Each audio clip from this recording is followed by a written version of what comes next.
Are you the type of person who dreads going to family or school reunions, or when you bump into somebody you know on the street and you have to talk about what you've been up to in life? It always ends up in this awkward conversation about how things aren't quite where you'd like them to be, or that life hasn't really progressed like you'd hoped. I think these conversations are so difficult for some of us because we haven't really achieved the level of success that we wanted in our lives, and we feel bad about it and we beat ourselves up for it. Hello, this is Daniel with another Book of the Week review. This week we are reviewing Late Bloomers by Rich Karlgaard, which is a book all about this concept of achieving success later in life than the majority of people.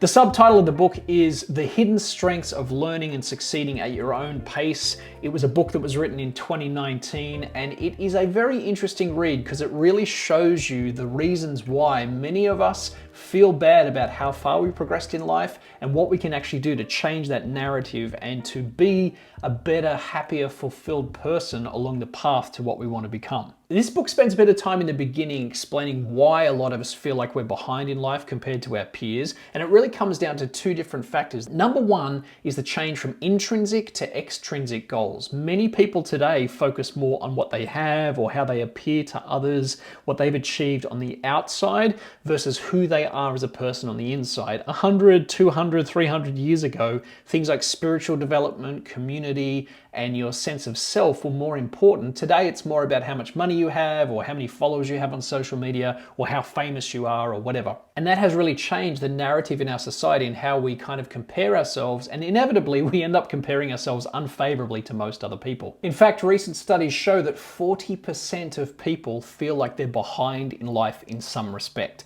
which is a pretty crazy number when you think about it. It shows that at least 4 out of 10 people feel like they're behind their peers or their family or whoever in their life when they compare themselves. The second factor is this focus and obsession on early success. In the book, Rich Karlgaard talks about the idea of the wunderkind, these people who achieve amazing results in their lives very early in life, whether they're tech billionaires, they're celebrity musicians or athletes or whatever. These are the people that society and especially the media loves to obsess about and to kind of hold up as an example of who we should be. Well, the reality is that none of us can really shape or measure up to those kind of people because they are so incredibly rare. And in fact, this leads to the first takeaway that I got from the book, which is early success is very rare and late success is much more common. If you look at the majority of people that you know, I guarantee most of them are not millionaires or world famous or completely accomplished by the age of 20 or 25. Most of us, me included, probably you too, take many years, decades to actually find themselves and to become the person they want to be. I'm 45 this year and I've finally met the right person. I've finally got myself in a position in my life where I'm able to buy a home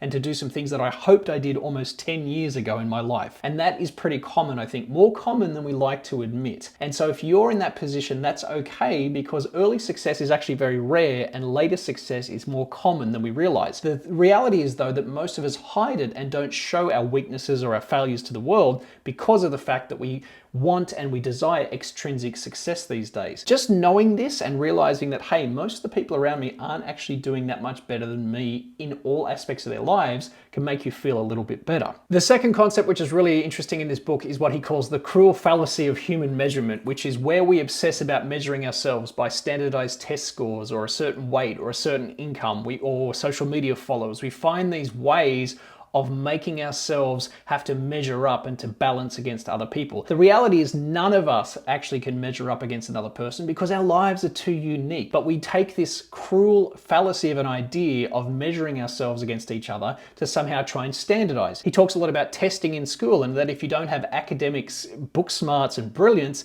then potentially you might look like a failure in life. Well, this is pretty common for a lot of us. I was like that as a person. I'm sure you know, or maybe you were a person like that too. Doesn't mean that we're not intelligent overall. We might have other types of intelligence, but because we don't measure up to that standardized testing, it makes us feel like less of a success in our lives. The third idea that I learned from this book is the 6 strengths of late bloomers, which is very hard to say. 6 strengths of late bloomers. It's very easy to beat ourselves up because we haven't had the success that other people have had, but at the same time, there are a lot of benefits and strengths that we have. So the 6 strengths that Rich Karlgaard talks about are curiosity, compassion, resilience, equanimity, insight, and wisdom. And all of these things really are part of your life if you think about it as someone who maybe hasn't succeeded immediately or has taken longer than other people. These are incredibly valuable traits that you should lean into and you should realize are there in yourself if you're a late bloomer type personality. The final idea that I want to share from this book is that facts matter less than the narrative. And this is a profound idea when you think about it. Very often the facts in your life